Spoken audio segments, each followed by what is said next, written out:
Privilégio para as igrejas na conta de luz, essa foi a ideia bizarra da semana. O autor, claro, Bolsonaro, mesmo contra as recomendações do Ministério da Economia. Ontem, no entanto, o presidente anunciou um recuo nessa medida e ainda prometeu rever a política de concessão de outros subsídios. Sem dúvidas, um excelente momento para a gente explicar por que nem todo corte de imposto é compatível com o liberalismo. Quer entender melhor? Então já deixa o seu like, ativa o sininho para não perder as notificações e assiste agora esse Livros Notícia de hoje. Eu sou Mano Ferreira e de segunda a sexta, sempre às 8 da manhã, a gente traz para você os principais destaques do dia para quem defende a liberdade por inteiro.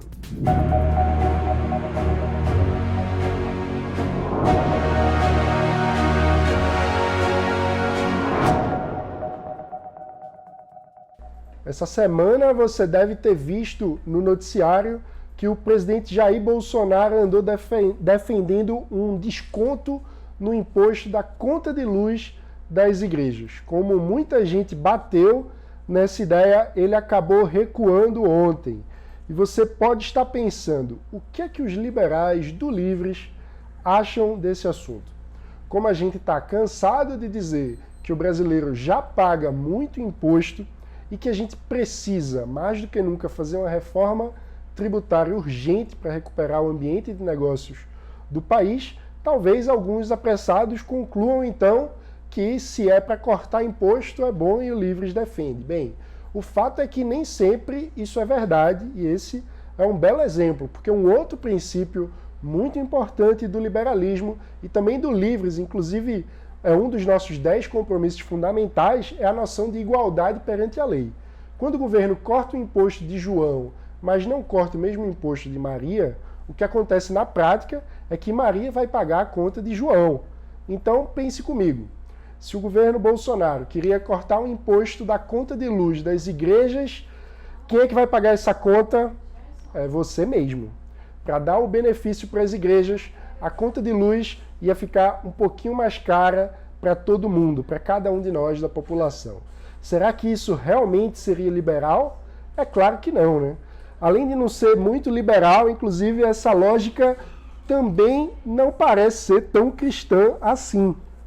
Ao menos essa é a opinião do reverendo André Melo, da Igreja Presbiteriana da Aliança, no Rio de Janeiro, e que também é associado do Livres. A gente publicou essa semana um artigo dele sobre esse assunto no site do Livres, em www.eusolivres.org. Você pode conferir, a gente vai botar o link aqui na descrição. O artigo repercutiu muito, inclusive virou uma reportagem no site Congresso em Foco, que é muito respeitado e influente, principalmente entre os políticos, né? Por outro lado, já que a gente está aqui criticando o oportunismo de Bolsonaro, de fazer a promessa, depois atacado e volta atrás, a gente também tem que dizer outra coisa. Criar subsídio não é exatamente uma novidade na presidência da República, né? Um amigo nosso no Twitter até fez um comentário, dá uma olhada aí. Os presidentes do Brasil sempre tiveram muito gosto em beneficiar os seus amigos à custa de todo o resto da sociedade. Para você ter uma ideia, o volume total de subsídios concedidos pelo Estado brasileiro apenas em 2018 somou 314 bilhões de reais, o que quer dizer mais de 4% do PIB. Quem é que foi a campeã nesse quesito?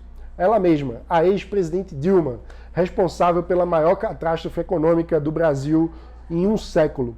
Para ser ainda mais claro, o que nós estamos falando é, traduzindo para o bom português, uma bolsa empresária disfarçada e que custa por ano 10 vezes o valor do Bolsa Família. É verdade que já foi ainda pior. Em 2015, no auge do governo Dilma, o valor era de quase 400 bilhões de reais em subsídio. Agora, pense o seguinte, em 2019, segundo o Portal da Transparência, que pega todos os gastos da União, o Brasil previa investimentos de cerca de 130 bilhões de reais em educação e 147 bilhões em saúde.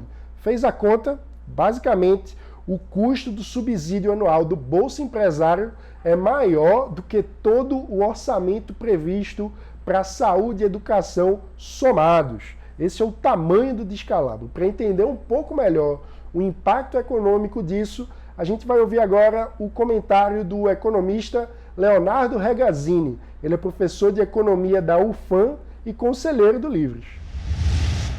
Fala, mano, fala, pessoal. Bom, tem um debate frequente aí no meio liberal sobre a questão da desoneração tributária. À primeira vista, esse debate pode parecer meio estranho. Fala, vocês não são liberais? Liberais não são favoráveis à redução da intervenção do governo na economia? Então, sim, nós somos. Só que há formas boas e formas ruins de se promover essa redução. Em primeiro lugar, é preciso levar em conta o resultado fiscal do governo. Se a redução tributária ela levar ao aumento do déficit público, isso significa que o governo está aumentando sua dívida. Nesse caso, não houve redução da intervenção do Estado na economia. Pelo contrário, houve um adiamento dessa intervenção para o futuro e de forma mais intensa. Mas vamos supor que o governo está, de fato, conseguindo controlar seus gastos, criar espaço para redução de impostos. Então, essa desoneração ela pode ser feita da melhor ou da pior forma possível. A pior forma possível é verticalmente, isso é, privilegiando alguns setores da economia em detrimento de outros. Além de tornar o sistema tributário menos neutro e mais complexo, essa prática ela incentiva uma corrida maluca por parte das empresas dos diferentes setores da economia, que ao invés de investir em aumento de produtividade, em tecnologia, acabam torrando riquezas, contratando especialistas para realizar estudos e contratando lobistas para tentar influenciar legal ou ilegalmente as decisões do governo para que essas decisões favoreçam o seu setor. Tem até um campo da literatura chamada de escolha pública que nomeou essa prática de rent-seeking, que é a prática de tentar sequestrar as decisões do Estado para que essas favoreçam e gerem algum ganho de renda para determinados setores da economia. É claro que há também bons argumentos favoráveis às desonerações setor específicas, que a gente chama. Muita gente da Realpolitik diz que se não fizer assim, não faz, porque o governo não tem interesse em políticas de benefícios dispersos. Pode ser, é um bom argumento, acho que vale o debate, quem sabe a gente não faz aí mais pra frente até um webinar para discutir esse assunto. Mas, na minha opinião, quando o governo escolhe alguns setores para privilegiar, de fato ele reduz a carga tributária, que é muito bom, mas ele produz resultados muito ruins para a economia. Lindo seria se a gente tivesse um governo disposto a fazer as coisas do jeito certo, isso é, reduzir despesas e então simplificar e reduzir a carga tributária de forma horizontal. Inclusive, a boa equipe econômica desse governo está devendo nesse sentido. Um ano já se passou e a gente ainda está esperando pela reforma tributária. Beleza, pessoal? Um abraço e até a próxima. Obrigado, Léo. Agora que a gente já entendeu como essas políticas de subsídio fazem mal ao funcionamento do mercado, ao sistema de preços, a pergunta inevitável é a seguinte: por que, mesmo assim, a gente continua tendo tanto subsídio no Brasil? Bem, geralmente eles são criados com a promessa de que é uma medida passageira, um paliativo, algo para dar uma incentivada no setor, um empurrãozinho para ver se deslancha. Depois a gente tira. Só que, como diria o grande Milton Friedman, nada é tão permanente quanto uma política provisória do governo.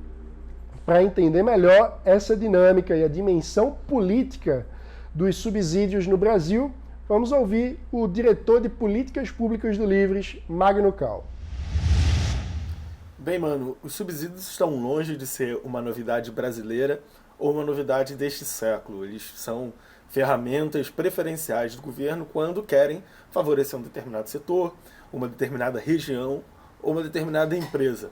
Nesse último século, nos últimos anos, o Brasil teve uma experiência muito mal sucedida com subsídios setoriais dados pela então presidente Dilma Rousseff, com isenções, com subsídios diretos, fazendo com que em algum momento a gente terminasse tendo que pagar a conta. E a permanência dos subsídios também é um tema que os cientistas políticos, os economistas têm tentado explicar há muito tempo. Eu me recordo aqui do clássico livro de Mancur Olson, publicado nos anos 60, chamado A Lógica da Ação Coletiva.